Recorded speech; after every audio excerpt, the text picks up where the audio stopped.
आज आपण बनवणार आहोत कांदा बटाटा रस्सा भाजी। कांदा बटाटा रस्सा भाजी बनवण्यासाठी कढईमध्ये तेल टाकून घेतलं। तेल गरम झाल्यानंतर त्यामध्ये जिरे आणि मोहरी टाकून घेतली। जिरे मोहरी छान अशी तडतडल्यानंतर त्यामध्ये 1 चमचा आलं लसणाची पेस्ट टाकून घेतली। आलं लसूण छान असं परतल्यानंतर 8 ते 9 कढीपत्त्याची पानं आणि थोडासा उभा पातळसर कापून घेतलेला कांदा टाकून घेतला। कांदा लवकर परता म्हणून त्यामध्ये थोडंसं मीठ टाकून घेतलं। मिठामुळे कांदा लवकर परतला जातो।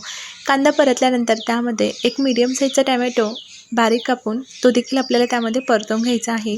कांदा टोमॅटो छान असं परतल्यानंतर आपल्याला त्यामध्ये मसाले ॲड करायचे आहे। त्यामध्ये आपण टाकणार आहोत 1 चमचा लाल तिखट पावडर, अर्धा चमचा हळद, 1 चमचा घरगुती गरम मसाला। हवं असल्यास अजून मसाले तुम्ही त्यामध्ये ॲड करू शकता।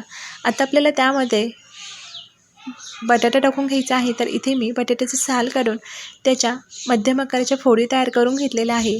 कांदा टोमॅटो आणि बटाट्याच्या फोडी आपल्याला व्यवस्थित मिक्स करून घ्यायच्या आहे आणि नंतरून आपल्याला जेवढा भाजीला रस्सा हवा आहे तेवढं आपण त्यामध्ये गरम पाणी टाकून घेणार आहोत। तर इथे तुम्हाला भाजी कशा प्रकारे हवी आहे त्यानुसार तुम्ही त्यामध्ये पाणी ॲड करू शकता। त्यानंतर आपल्याला त्यामध्ये थोडीशी बारीक कापून घेतलेली कोथिंबीर टाकून घ्यायची आहे आणि झाकण ठेवून आपल्याला 10 मिनिटांसाठी भाजी छान अशी शिजू द्यायची आहे। 10 मिनिटांनंतर तुम्ही बघू शकता भाजी छान अशी शिजली गेलेली आहे। इथे आपली कांदा बटाटा रस्सा भाजी तयार झालेली आहे। तुम्हाला माझी ही रेसिपी कशी वाटली हे मला कमेंट करून नक्की सांगा आणि चॅनलवरती जर तुम्ही नवीन असाल तर प्लीज चॅनलला सबस्क्राईब करा, व्हिडिओला लाईक करा, कमेंट करा। थँक्यू।